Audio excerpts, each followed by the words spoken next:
ఈ రాష్ట్రంలో సిటిజన్స్ మీరు అది ఒప్పుకోరు అధ్యక్ష మాదేమో గల్లీ పార్టీ సార్ మా నాయకుడు గల్లీ నుంచి వచ్చినోడు సింగిల్ విండో చైర్మన్ నుంచి మొదలై ముఖ్యమంత్రి అయినోడు మా నాయకుడు గల్లీలో ఉట్టి బ్యాక్గ్రౌండ్ లేకుండా ఇక్కడ దాకా వచ్చినోడు మా నాయకుడు వీళ్ళదేం పార్టీ సార్ వీళ్ళది ఢిల్లీ పార్టీ మాదేమో ప్రభుత్వంలోనైనా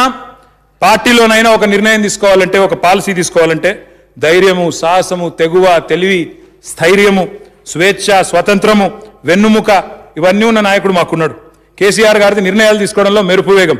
అమలు చేయడంలో రాకెట్ స్పీడ్ రైతు బంధు ఆలోచన క్షణాల్లో ఆచరణగా మారింది రైతు బీమా ఆలోచన క్షణాల్లో ఆచరణగా మారింది దళిత బంధు ఆలోచన క్షణాల్లో ఆచరణగా మారింది కానీ మా ప్రతిపక్షాలు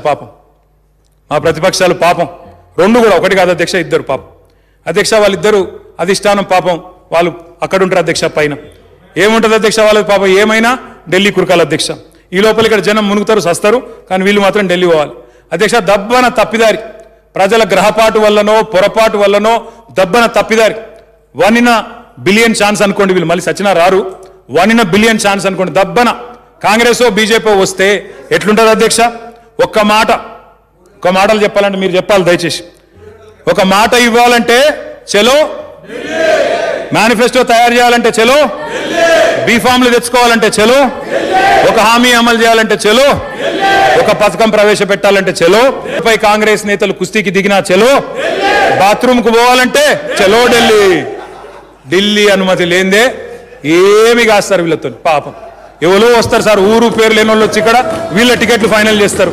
గెలిచిన వాళ్ళేమో ఇక్కడ ఉన్నారు ఓడిపోయిన వాళ్ళేమో గాంధీ భవన్లో వీళ్ళ ఫ్యూచర్ డిసైడ్ చేస్తారు ఇది సార్ వీళ్ళ పరిస్థితి వీళ్ళట నలుగురు ఒక దగ్గర